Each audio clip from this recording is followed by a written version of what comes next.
saya akan menjelaskan bagaimana cara mengolah data time series di R, yaitu salah satunya bagaimana cara mengambil sebagian data time series itu untuk training set dan menggunakan sebagian sisanya untuk testing set.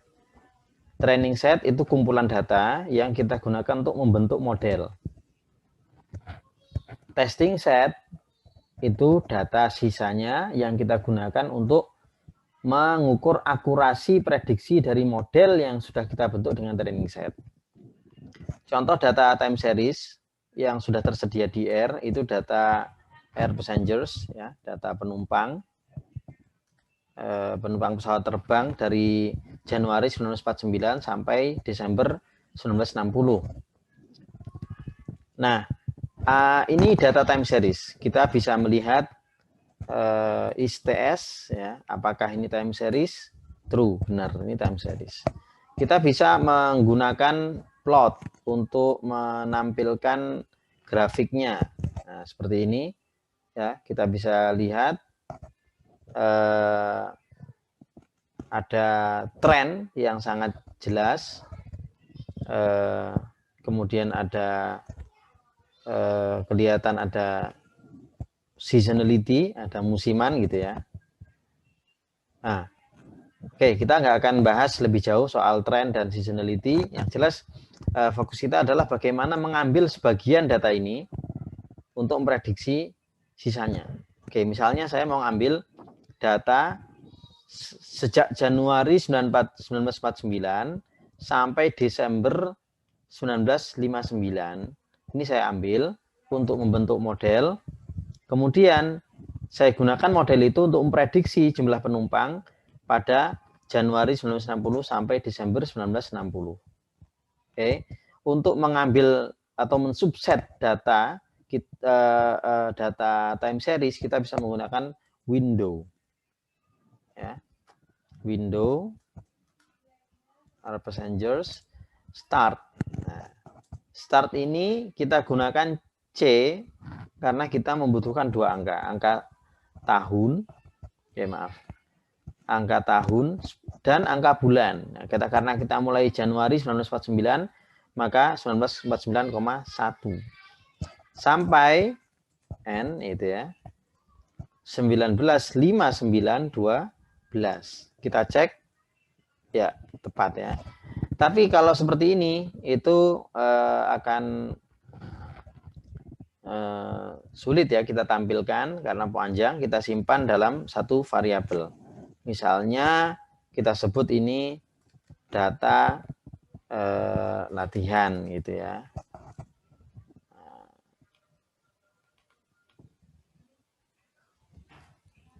Oke, ya, data latihan ya seperti ini.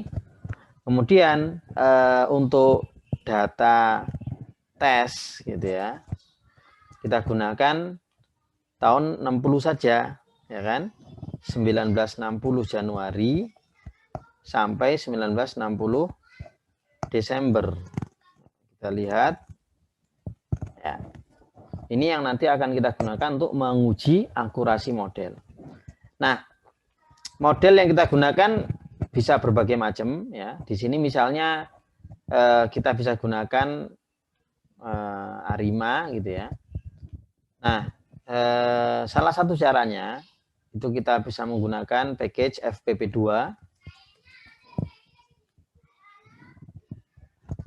Ini ditulis oleh Prof. Rob Hinman ya dan koleganya dari Monash University. Ini sangat bagus untuk package ini sangat bagus untuk pengolahan data time series. Oke, di package FPP ini sudah ada fungsi ARIMA pakai A besar ya, A kapital. Kemudian kita pilih model kita, ini data latihan gitu ya, data latihan.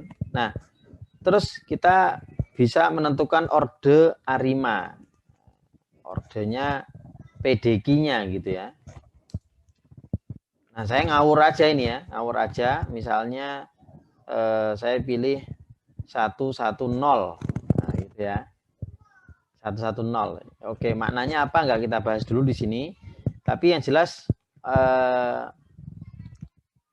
andaikan kita punya model ini gitu ya.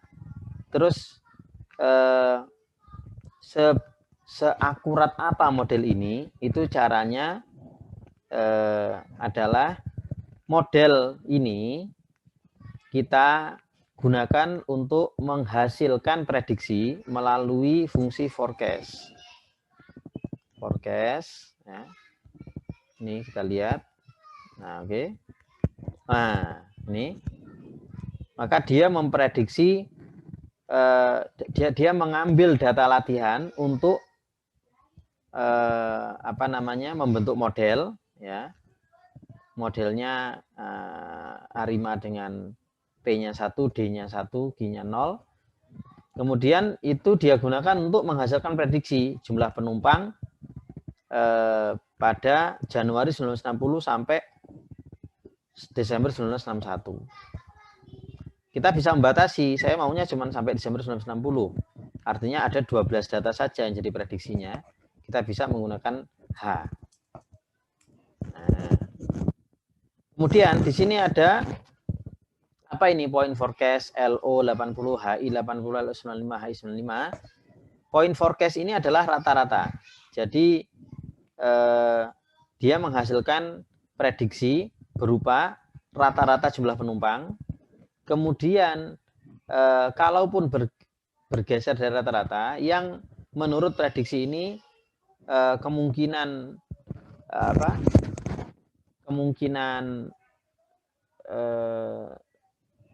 tercakupnya data aslinya ya dengan peluang 80% itu 378. Maksudnya gini, Januari 1960 jumlah penumpang diprediksi ini ya. Tapi dengan peluang 80% jumlah penumpang aslinya menurut model ini itu tidak akan kurang dari 379 ya kalau orang ya. Dan tidak akan lebih dari 457 orang. Nah, ini 80% kepercayaan diri dari model ini memprediksi seperti itu. Nggak akan kurang dari 379, nggak akan lebih dari 457. Ini kalau modelnya ARIMA 110. Sedangkan ini itu dengan 95% kepercayaan. Artinya kita bisa mengatakan dengan lebih percaya diri menurut model ini dengan 95% tingkat kepercayaan bahwa jumlah penumpang aslinya nggak akan kurang dari 358, nggak akan lebih dari 476 orang gitu ya, pada Januari 1960. Kita juga bisa memplot ya data ini ya. Kita simpan dulu biar nggak terlalu panjang nulisnya. Misalnya ini data prediksi. Oke, kita bisa plot.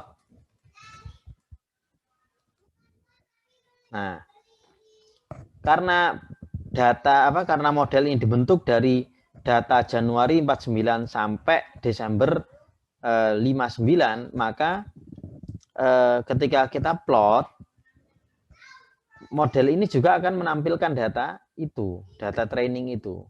Ini yang garis hitam ini. Kemudian dia tampilkan juga prediksinya, ini garis biru ini. Dia tampilkan juga confidence interval, ya, interval kepercayaan diri 80%, ini yang abu-abu tua. Juga confidence interval 90%, abu-abu tipis, abu-abu muda.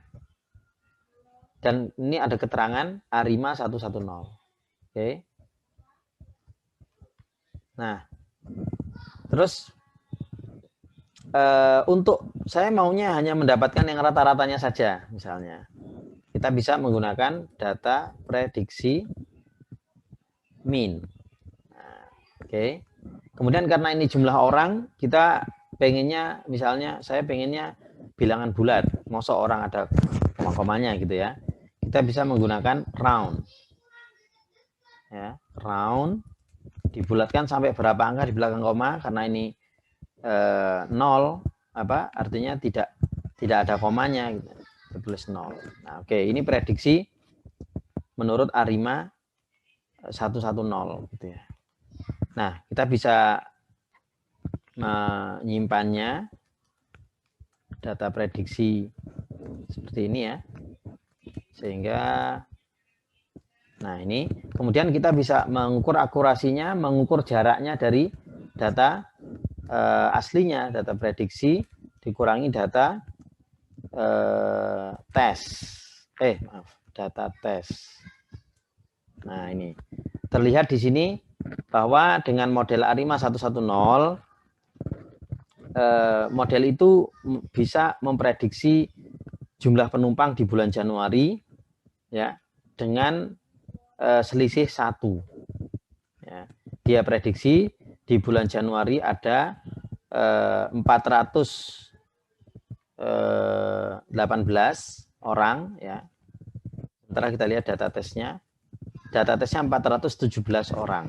Jadi kecil sekali errornya ya, selisih 1 orang.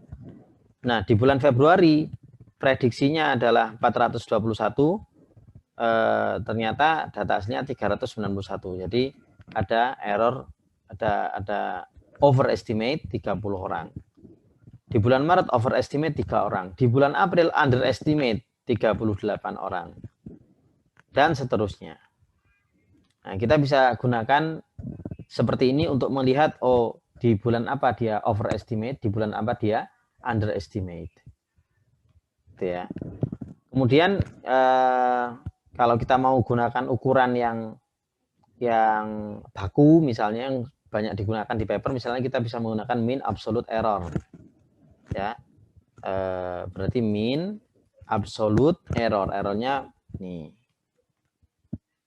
Artinya kesalahannya ini di rata-ratakan setelah diambil nilai absolutnya. Oke, mean absolute error 65. Ini model ARIMA 110. Ini kayaknya nggak cocok, ini terlalu besar errornya. Saya pengen misalnya, oke lah, ini saya ganti prediksinya. Oke, kita bisa ganti, kita mulai dari awal lagi. Nah, dari sini ya, misalnya kita ubah modelnya dari 110 menjadi misalnya 210 gitu ya, ARIMA 210. Nah, gimana data prediksinya? Oke, nah seperti ini. Ya, kita ambil min-nya dan kita bulatkan lagi. Jadi kita data prediksi sama dengan min ya, kemudian kita buat round supaya bulat tanpa ada koma, tanpa ada angka di belakang koma gitu ya. Nah, ini kita lihat data tes nggak berubah kan, data aslinya seperti ini. Kita lihat errornya.